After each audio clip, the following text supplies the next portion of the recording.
Hello, everybody, and welcome to part 2 of the week 6 lecture. Let's get started. Lots of objectives here. Inserting records into a database table, using like and not like, sorting query results, limiting query results, updating data, deleting data, and using functions. Now, let's talk about like and not like, and it'll become clear and very evident in the two statements below what like and not like can do, especially like for now. But select all columns from the table users where the last name is equal to Simpson. Okay, that will find all of the rows, 0 or more, right? May find 0. Where the last name is equal to Simpson in the users table. Okay, this is the SQL. Now, don't worry about PHP and all that stuff right now. I'm just trying to teach you how to use SQL to query a database such that you can then package it up with some PHP and display the results on a web page. The next statement says select all columns from users where the last name is like Smith. Okay, like Smith. Okay. So it'll find Smith, Smithsonian, anything that's like that. That % sign on the end is kind of like a wildcard. Okay, so it'll match anything that starts with Smith and has some other ending. The underscore character can be used in a like in a like clause there to represent a single letter, right? So if you wanted to search for all of the names in the table that were underscore for any letter, RUCE, right? So Bruce, Truce, Druce, whatever you want, but it has to match any letter and then RUCE, okay? So yeah, let's go on. So like and not like, select first name and last name, those two columns. So the data that comes back is going to be those two columns from, guess what? I forgot a table name here. Let me fix that. From students. Let's just say that. Students. And I'll update the slides in Canvas. Have no fear. Let me carry on here. Okay, so select first name and last name, those two columns, right? Just those two columns, okay, will be returned, at least the data for, from the students table where the email field is not like %@clark.edu. So can you think about what that's going to do?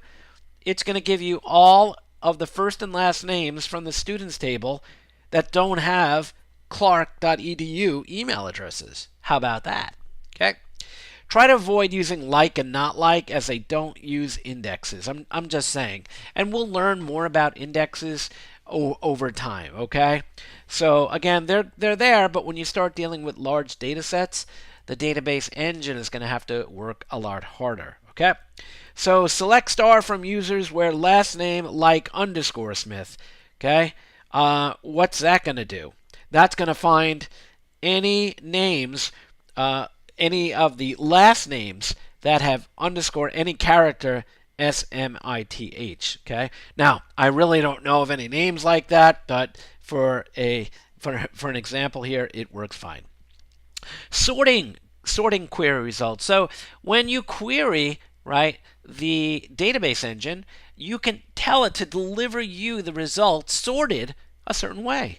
Okay, so here we're saying in the first one, select star from a table name, order by, and then the column. Okay, that's the default syntax. Now, for instance, on the next one, you could say select star from table name, order by email, right? So that'll order the results by the email column. The next one, select star from table name, order by first name, and then last name. Okay, pretty neat, right?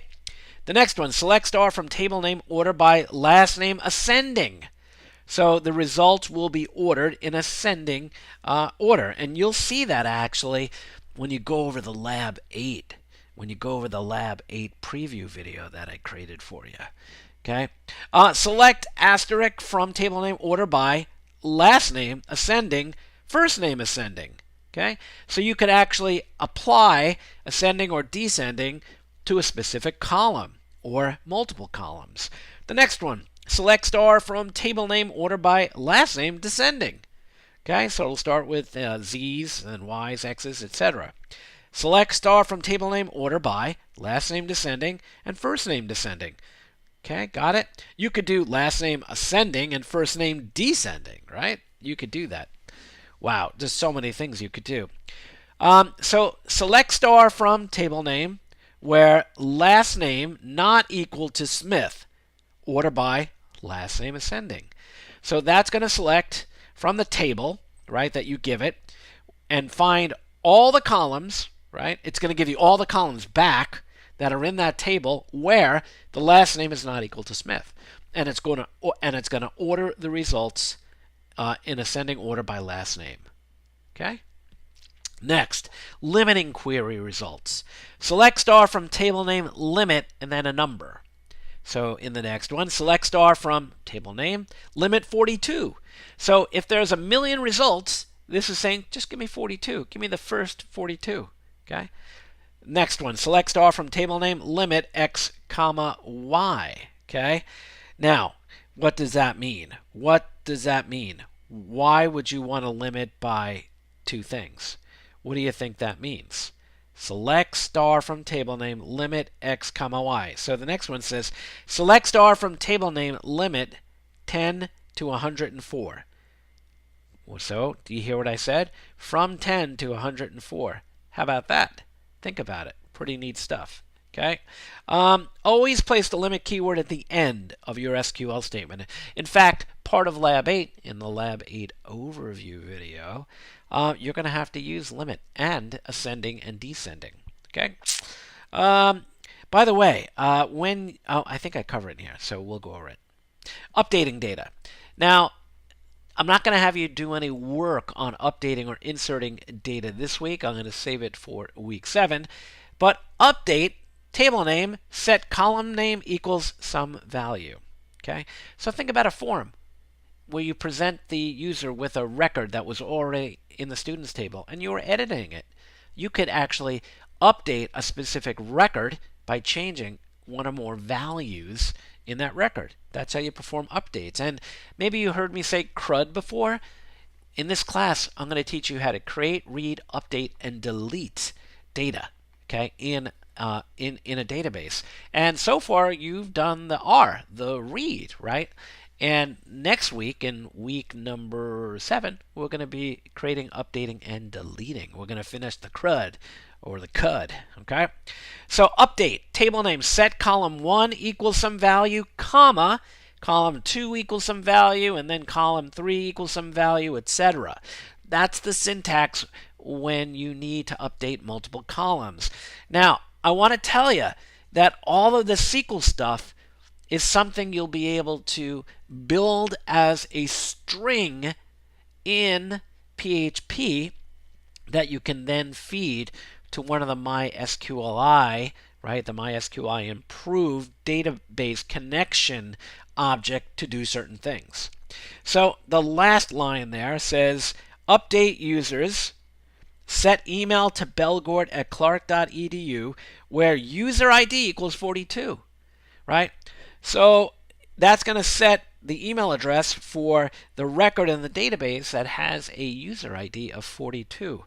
Now, I ask you a question at the bottom. How could you use limit here? Why would you use it? Well, maybe there's only one record with user ID equals 42. So if you add to the very end after 42 limit space 1, it will enforce and ensure that only one record gets updated. Okay? So think about that. Okay, deleting data. Delete from table name. That's going to be the base syntax. You've been warned. This will delete all the data from the table, so just don't do that, okay? Delete from table name where some condition is true. That's your friend. That's what you want. So the line below, delete from users where user ID equals 8, limit 1, right? You only want to ensure that it finds user ID equals 8 and limit the number of deletions to 1. Powerful stuff, right? Aliases, okay? Don't mind that thing that says see page 153 in the textbook. In fact, let me go and try to edit. Come on, baby. Come on. Aliases. Let me fix this and I'll re-upload it to Canvas, okay? Come on. So let's get rid of that bullet. Yay. Okay. Okay, there we go. Let's go back. Sorry about that. Somebody had told me that in one of the other weeks I also had page numbers in there. Aliases allow you to make long field names shorter within a query. So here's an example. Select first name as name, where name equals Sam. So I'm saying first name as name. So for now on, in the rest of the query, I don't have to type first underscore name. I could just say, as we did here, name. Okay, so that's a very simple alias. And you'll see as we get further on down where you'll have multiple databases and table names and just a lot of long things, you can create aliases that make things shorter. Okay, using functions, select and then some function and a column name from table name. Okay, so what this does is allow you to use, like, look at the last line. It says select upper name, first name from users, right? So that's going to, convert the first name column to uppercase, okay? So you have all these functions. In fact, I think I have a list here. Concatenate, concat, WS, length, left, right, trim, upper, lower, replace, substring, okay? So you can do a lot of manipulations. If you were in my Python class, we used a lot of these, right? And you can go look them up on the MySQL site, okay? Concat, WS, all these things, okay? Numeric functions, absolute value, ceiling, floor, format, mod, right? Pow for power, random, round, sort, so many different things, okay? I want you to be aware of them. I'm not expecting you to memorize or be able to utilize them, but just know that you can go ape crap crazy and you can create some really powerful code to select and modify data with SQL. Okay, same thing with date and time functions. There's a whole list, and again, they're all documented on the MySQL site. Date functions. Select date, registration date, as date. Okay, there we're using our alias. From users, order by registration date, descending, limit 1. Okay, I think you're starting to be able to pick this up. I can see your faces. I can see your head nodding up and down just like it's doing now, okay? Holding that coffee cup saying, why does he talk so fast? I wish he'd talk slower, okay? So lots and lots of functions, lots of date functions. And that's all I have for part 2, okay? So let me just go back here. Let me see if I got it up here. Yeah, so here is week 6 in Canvas, or at least the way it stands right now, okay? So I want you to just poke around the MySQL site, the php.net site. I have you look at some of the MySQLi database driver stuff. I have the slides from the last video and this one. I'll fix it with the changes I just made.